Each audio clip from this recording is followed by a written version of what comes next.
اور جن کے پچھلے روزے قضا ہو چکے ہیں معاف نہیں ہوں گے.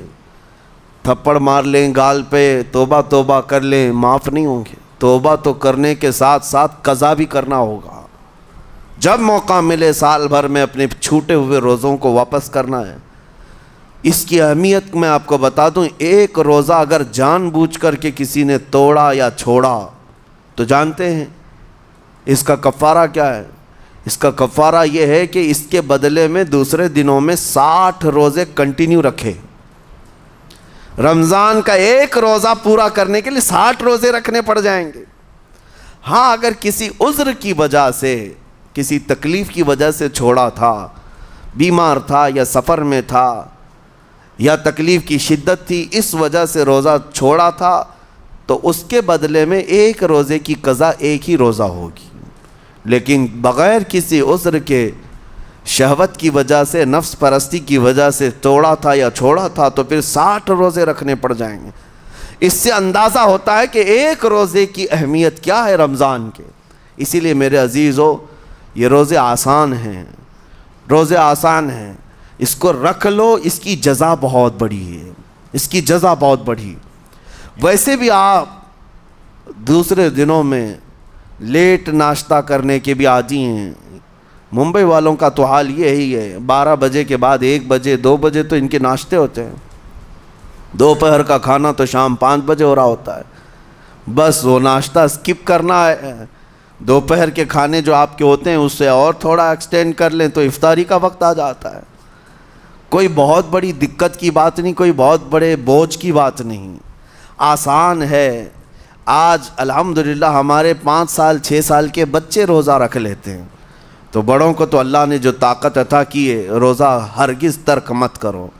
لیکن ساتھ میں آج یہ میسیج ضرور دوں گا، نیت یہ کرو کہ مجھے تقویٰ مل جائے، مجھے پرہیزگاری مل جائے. اور یہ آپ کو خود چیک کرنا ہوگا. روزانہ رات کو نماز میں کھڑے ہو جاؤ تراویح کے، دیکھو کہ کتنی تبدیلی آ رہی ہے. آج میں نے روزہ افطار کیا، میرے اندر بدلاؤ آیا کہ نہیں آیا؟ اور اگر نہیں آ رہا ہے، کوئی تبدیلی نہیں آ رہی ہے، تو اس کا مطلب ہے آپ تقویٰ نہیں حاصل کر رہے. آپ تو روز مرہ کی روٹین پر چل رہے ہو. روٹین پر چلنے کا مطلب یہ روزہ نہیں ہے. روزہ تقویٰ دے کر جاتا ہے بندے کو، روزہ خوف خدا دے کر جاتا ہے بندے کو. اسی لیے میرے عزیزو، آج دیکھیں آپ بہت ساری برائیوں سے رمضان میں بچ جاتے ہیں. تھوڑی اور محنت کی ضرورت ہے.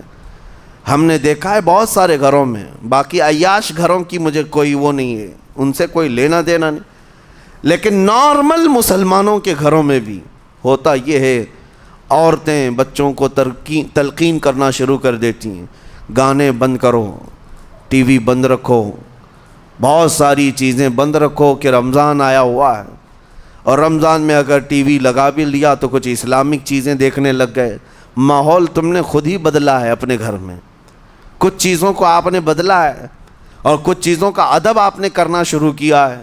اسی کو اور تھوڑی سی محنت کے ساتھ بڑھا لیا جائے، قسم رب ذوالجلال کی ہر برائی رمضان میں ہی آپ سے ختم ہو جائے گی. جس کی کوئی چیز چھوڑنے پر نہیں چھوٹتی ہے وہ رمضان میں کر کے دیکھ لے. اللہ کی بارگاہ میں یاد کرے کہ مولا دن بھر میں تیری رضا کے لیے بچ رہا ہوں، مجھے میری باقی زندگی میں ان گناہوں سے بچا لے. وہ رحمان ہے، جب وہ تمہیں اس کے بدلے میں جنت دیتا ہے تو یہاں برائیاں کیوں نہیں چھڑواتا؟ یقیناً وہ برائیوں کو تم سے دور کرے گا. قرآن کا فرمان عالی شان لعلکم تتقون، اسی پر میں نے آپ کے سامنے بات رکھی ہے. روزے اس لیے فرض کیے گئے ہیں تاکہ تمہیں تقویٰ مل جائے، پرہیزگاری مل جائے. بعض لوگوں کو دیکھا گیا ہے رمضان المبارکہ میں بھی وہ اپنی بری حرکات سے باز نہیں آئے، ان کی روٹین ویسی ہی جاری رہی. نعوذ باللہ نظروں کی خطائیں بھی باقی رہیں. اور سب سے بری چیز یہ ہے کہ رمضان میں شیطان کی نیابت اگر کوئی کر رہا ہوتا ہے تو تمہارا یہ موبائل فون ہے. اکثر لوگ یہ سمجھتے ہیں کہ اس موبائل فون کو ہم استعمال کرتے ہیں تاکہ ٹائم پاس ہو جائے، روزہ کا وقت قریب آ جائے. اس ٹائم پاس کے چکر میں تم کیا کیا دیکھتے رہ جاتے ہو اور کہاں تک یہ چیزیں پہنچاتی ہیں تمہیں اندازہ بھی نہیں ہوتا، احساس بھی نہیں ہوتا. تو تمہاری رہی صحیح عبادت کو بھی یہ ہضم کر جاتا ہے، کھا جاتا ہے. اس کے استعمال پر اگر کنٹرول ہے تو خوب استعمال کرو، لیکن کنٹرول نہیں ہے تو اے نوجوانوں اس کا بھی روزہ رکھو، اس انٹرنیٹ کی بلاؤں سے محفوظ ہو جاؤ۔